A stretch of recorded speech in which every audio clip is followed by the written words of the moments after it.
Sub jail superintendent స్థాయి అధికారి సాయంతో నిందితుడు పరారు కావడంతో గుర్తించిన పోలీస్ శాఖ సదరు అధికారిని సస్పెండ్ చేసింది. పక్కా ప్రణాళికతోనే ఇద్దరు కుమ్మక్కైనట్లు గుర్తించి అధికారులు ఒకంత షాక్కు గురయ్యారు. జైలు నుంచి తప్పించుకున్న వ్యక్తి పేరు భీముడు అజిత్ కుమార్. రేపల్లె సబ్ జైల్లో రిమాండ్ ఖైదీగా ఉన్నాడు. తాను ఎలాగైనా తప్పించుకోవాలని ప్రణాళిక రచించి పక్కాగా అమలు చేశాడు.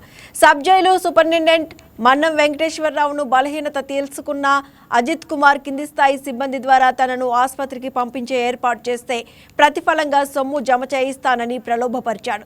అందుకు అనుగుణంగా సబ్ జైలు సూపరింటెండెంట్ ఖాతాకు తన సోదరి ద్వారా సొమ్ము బదిలీ చేయించే ఏర్పాటు చేశాడు. ఇందుకు సబ్ జైల్లో కొందరు సిబ్బంది పూర్తిగా సహకారం అందించారు. సొమ్ము జమ కాగానే ముందస్తు ప్రణాళికలో భాగంగా అజిత్ కుమార్ను జైలు నుంచి జీజీహెచ్కు తరలించారు.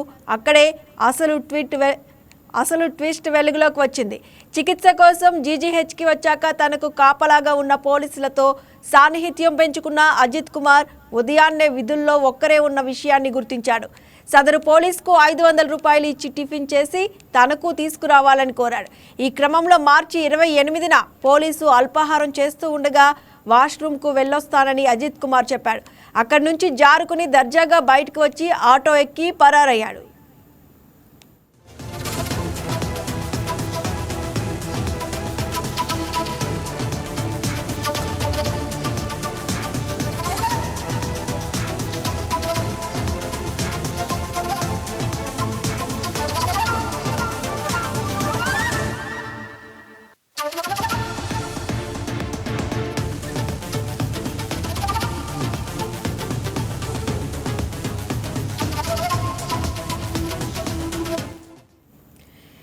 ఇదే అంశానికి సంబంధించి మరింత సమాచారాన్ని గుంటూరు నుంచి మా స్పెషల్ కరెస్పాండెంట్ కోటేశ్వరరావు అందిస్తారు.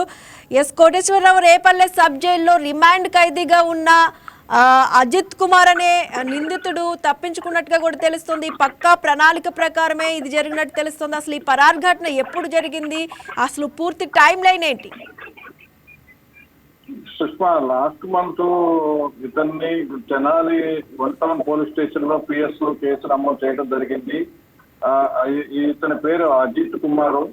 అయితే ఇతను వచ్చేసి రేపల్లె సబ్ జైలు రిమాండ్ ఖైదీగా ఉన్న సమయంలో అజిత్ కుమార్ కడుపులో నొప్పి కొంచెం తీవ్రతగా ఉన్నందువలన గుంటూరు జీజీహెచ్ జనరల్ హాస్పిటల్కి తీసుకురావడం జరిగింది. అదే రోజు తెల్లవారుజాము తీసుకొస్తే ఉదయం 8 గంటలకి ఇతను పారిపోవడం కూడా జరిగింది. అప్పుడు కొన్ని బృందాలు పోలీసులు వెతుకులాడారు. బాపట్ల జిల్లా రేపల్లె సబ్ జైలు నుంచి ఇతను తీసుకుని రావడం జరిగింది గుంటూరుకి. ఇతను పరారైన అజిత్ కుమార్ ఇప్పటి వరకు నిందితుడుగానే ఉన్నాడు, కానీ అతను దొరకలేదు. విచారణ చేపట్టిన పోలీస్ అధికారులు సూపరింటెండెంట్ గుంటూరు జిల్లా సూపరింటెండెంట్ సబ్ జైలుకి సంబంధించిన సూపరింటెండెంట్ దీని మీద దర్యాప్తు చేయగా Manyam Venkateswararao superintendent Repalle jail superintendent Manyam వెంకటేశ్వరరావును సస్పెండ్ చేయడం జరిగింది. విచారణలో తెలియని అంశాలు ఏమిటంటే జైల్లో ఉన్న రిమాండ్ ఖైదీ తెలివిగా బయటికి పంపించేందుకు అతను సులువుగా పారిపోయేందుకు ఇతను సహకరించినట్టు తెలుస్తుంది. అయితే అతని సెల్ నుంచి మన్యం వెంకటేశ్వరరావు సూపరింటెండెంట్ కి 60,000 రూపాయలు ఫోన్ ద్వారా ట్రాన్సాక్షన్ జరిగినట్టుగా విచారణ వెల్లడంతో సబ్ జైలు సూపరింటెండెంట్ వెంకటేశ్వరరావుని ఈరోజు సస్పెండ్ చేయడం జరిగింది. సుష్మా, అంటే రేపల్లె సబ్ జైల్లో అసలు భద్రత ఏర్పాట్లు ఎలా ఉన్నాయి? అలాగే అజిత్ కుమార్ ఆసుపత్రికి తరలింపు విషయాన్ని ఎలా అనుమతించారు? ప్రోటోకాల్ పాటించారా?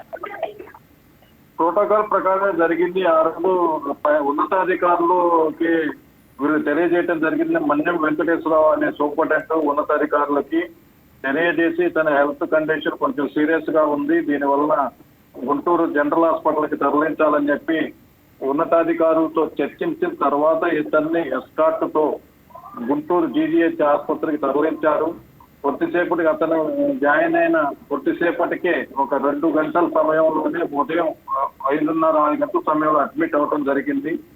ఉదయం అదే సమయంలో జరిగిన 2 గంటల తర్వాత అంటే 8-8:30 ప్రాంతాల్లో అతను నడుచుకుంటా హాస్పిటల్ నుంచి బయటకు వచ్చేసి ఒక ఆటో ఎక్కి వెళ్ళిపోవటం కూడా జరిగింది. ఆ రోజు విజువల్స్ కూడా బైక్ టీవీ న్యూస్ లో మనం ప్రచారం చేసాం, లైవ్ కూడా ఇవ్వడం జరిగింది దీనికి సంబంధించిన పూర్తి సమాచారం. ఎస్, అయితే సబ్ జైలు సూపరింటెండెంట్ మన్నం వెంకటేశ్వర్ పాత్ర ఉందని చెప్పి తెలుస్తోంది. అసలు డబ్బుల లావాదేవీలపై ఏవైనా సాక్ష్యాలు దొరికాయా? ఇంకా ఇందులో ఇంకెంతమంది సిబ్బంది ప్రమేయం ఉన్నట్టు అనుమానిస్తున్నారు? సిబ్బంది ప్రమాణం అయితే కంపల్సరీ ఉంటుంది.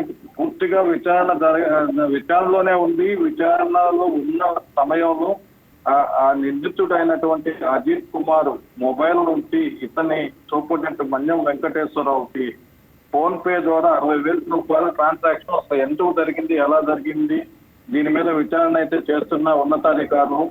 ఈ విచారణ అనంతరం వీరిలో ఎవరున్నారు, ఎవరి పాత్ర ఎంతవరకు ఉన్నది, అసలు దీనికి సహకరించింది ఎవరు, ఇక్కడ ట్రాన్సాక్షన్ ఎంత జరిగింది, ఎంత మొత్తంలో వీరు ముట్ట చెప్పి అతను బయటకు వెళ్ళడానికి సహకరించారనేది పూర్తి వివరాలు తెలియాల్సి ఉంది సుష్మా. ఎస్, అంటే పరారు సమయంలో సీసీటీవీ ఫుటేజ్ ఏమైనా దొరికిందా? అసలు ఎలా వెళ్ళాడు అతను, ఎక్కడి నుంచి ఎటు వెళ్ళాడు అనేది ఏమైనా పోలీసులు వెతికే ప్రయత్నం జరుగుతోందా? ఎలాంటి చర్యలు తీసుకుంటున్నారు మళ్ళీ నిందితుడిని పట్టుకునేందుకు? ఆ రోజు పోయిన నెల సుమారుగా 20-22 తారీఖు ఆ ప్రాంతాల్లో అతన్ని తీసుకురావడం జరిగింది. ఆ రోజు ఉదయం తీసుకొచ్చిన తర్వాత అతని కండిషన్ బాగోలేదని తీసుకొని వచ్చారు గుంటూరు జనరల్ హాస్పిటల్కి. అయితే అక్కడ ఉన్న సీసీ ఫుటేజ్ చూస్తే అతను నీట్ గా షర్టు లుంగితో కొంచెం పర్సనాలిటీ ఉన్న వ్యక్తి, సేమ్ అజిత్ కుమారే అని చెప్పి ఆనవాళ్ళు గుర్తుపట్టడం జరిగింది. సీసీ కెమెరాల్లో చూస్తే వీడియో క్లిప్ కూడా మనం ప్లే చేయడం జరిగింది. అయితే ఆ రోజు అతను పూర్తిగా ఆరోగ్యంగా ఉన్నట్లుగా స్పీడ్గా నడుచుకొని గుంటూరు బస్ స్టాండ్ వైపు వెళ్లే ఆటో ఎక్కినట్టు తెలుస్తుంది Sushma. Right, thank you Koteshwar.